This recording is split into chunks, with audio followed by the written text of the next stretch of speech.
नमस्कार, न्यूज 21 देख रहे हैं आप और मैं हूं आपके साथ अखिल। अब खबरें अन्य राज्यों से।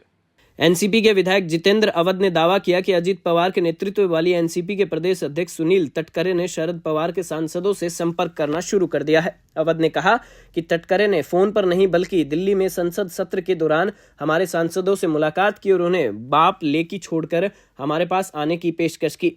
इसके अलावा एनसीपी के अन्य नेता रोहित पवार ने भी इस संबंध में बयान दिया है। जितेंद्र अवध ने इस पर टिप्पणी करते हुए कहा कि तटकरे के मन में क्या चल रहा है यह लोगों के लिए एक रहस्य है। उन्होंने आरोप लगाया कि तटकरे की मंशा अस्पष्ट है और इस प्रकार के संपर्क का उद्देश्य राजनीतिक स्थिति को साधना हो सकता है। महाराष्ट्र से धर्मेंद्र सिंह की रिपोर्ट। एकीकडे माझं दैवत आहे देव,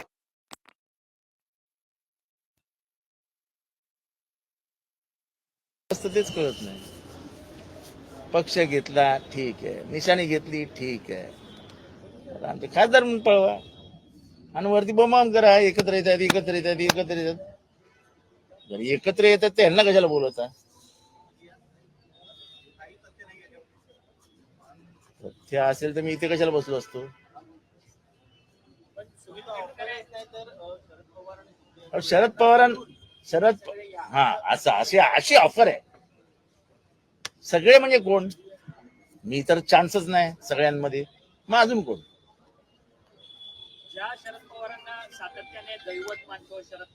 देव दैवत सर्वस्व त्यांच्याकडनंच आम्ही सगळं शिकलो. काय शिकलो माहित नाही बाबा.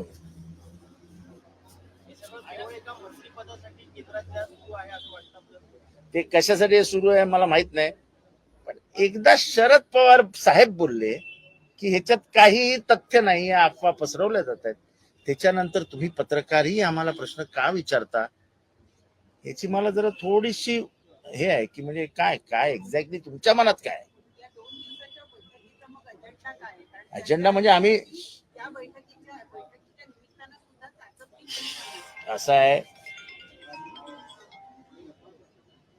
निवडणुका संपल्या, त्याच्यानंतर नागपूरला सेशन झालं, त्याच्यानंतर 1 तारखेपर्यंत सगळे, त्याच्यानंतर ते बीडचं प्रकरण सुरू झालं. आम्हाला साहेबांनाही त्यांच्या कार्यक्रमात ते व्यस्त होते.